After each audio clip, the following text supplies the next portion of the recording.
Coba deh bayangin sebuah universitas negeri yang megah. Di baliknya, ada sebuah mesin organisasi yang rumit banget. Ini bukan cuma soal mahasiswa dan kuliah ya, tapi juga tentang orang-orang yang bikin semuanya berjalan. Nah, kali ini kita akan bongkar salah satu beban tersembunyi yang mungkin nggak banyak orang tahu, yang dipikul oleh para dosen. Sebuah realita yang ternyata jauh lebih kompleks dari yang kita kira. Oke, kalimat ini langsung menusuk ke jantung masalahnya. Jadi, seorang dosen itu punya dua topi. Topi pertama sebagai akademisi yang tugasnya menjalankan tridharma perguruan tinggi, ngajar, meneliti, dan mengabdi ke masyarakat. Tapi, ada topi kedua, yaitu sebagai aparatur sipil negara atau ASN, yang artinya mereka terikat sama aturan birokrasi pemerintah. Dan disinilah tantangannya muncul. Harusnya kan kedua peran ini saling mendukung, tapi kenyataannya di lapangan seringkali malah jadi benturan. Ada jurang yang cukup dalam antara apa yang tertulis di kebijakan dengan apa yang para dosen hadapi sehari-hari. Yuk kita bedah tantangan yang pertama, manajemen. Ini bukan manajemen yang diajarin di kelas ya, tapi soal administrasi kepegawaian yang seringkali justru jadi rintangan. Ada 3 isu utama di sini yang perlu banget kita pahami. Isu pertama, beban kerja yang nggak seimbang. Coba lihat perbandingannya. Di kolom kiri itu tugas ideal seorang dosen, tridharma. Kelihatan mulia kan? Tapi lihat di kanan, itu realitasnya. Ada tumpukan pekerjaan administratif, ngisi laporan ke berbagai sistem yang beda-beda, nyiapin dokumen akreditasi yang super tebal, dan seabrek kegiatan institusional lain yang seringkali nggak dihitung secara adil dalam penilaian kinerja. Jadi, ini bukan cuma soal keluhan capek loh, dampaknya serius banget. Ketika energi dosen habis buat ngurusin administrasi, ya motivasi buat meneliti dan mengajar jadi turun, fokus ke mahasiswa jadi keganggu. Dan kalau udah gitu, yang rugi ya institusinya secara keseluruhan, kinerjanya pasti menurun. Masalah manajemen kedua adalah soal penempatan orang. Kadang, promosi atau mutasi itu nggak sepenuhnya didasarkan pada siapa yang paling jago di bidangnya atau di mana keahlian mereka paling dibutuhkan. Masih sering kita temukan ada orang yang ditempatkan di posisi yang ya kurang pas aja sama kemampuannya. Akibatnya, ya bisa ditebak, roda organisasi jadi seret. Bayangin aja, ada unit yang butuh banget tenaga ahli tapi malah kosong, sementara di unit lain ada seorang ahli yang justru ngerjain tugas-tugas administratif yang bukan bidangnya. Hasilnya, kerja jadi nggak efisien dan kualitas layanan ke mahasiswa pun menurun. Nah, ini isu ketiga, dan mungkin ini yang paling bikin frustrasi.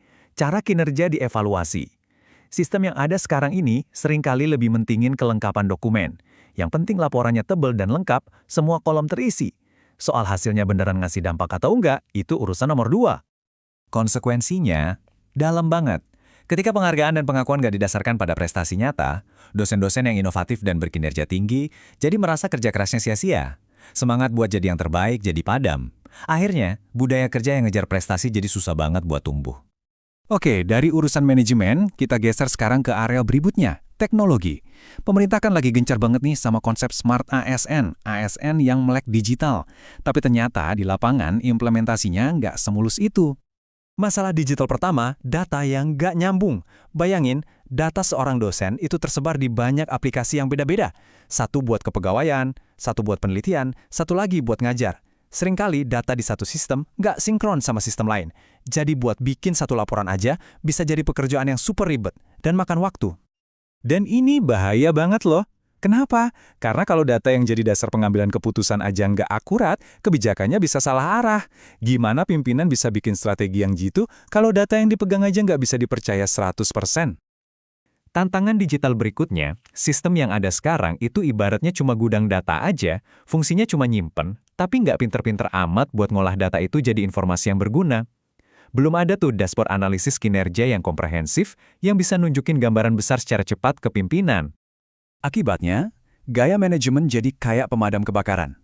Reaktif, nunggu ada masalah dulu, baru gerak. Bukan proaktif, mencegah masalah sebelum terjadi. Tanpa analisis data yang baik, mereka jadi susah buat merencanakan masa depan, misalnya soal kebutuhan dosen atau pengembangan SDM. Dan masalah digital yang terakhir, ini mungkin yang paling fundamental, yaitu manusianya.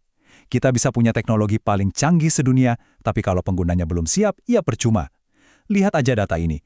Mayoritas dosen ternyata masih butuh dukungan dan pendampingan buat bisa pakai teknologi secara efektif. Dampaknya jelas banget, proses modernisasi kampus jadi melambat. Teknologi canggih yang dibeli mahal-mahal jadi nggak kepake secara maksimal. Ini kan sama aja dengan pemborosan sumber daya yang luar biasa besar. Sayang banget.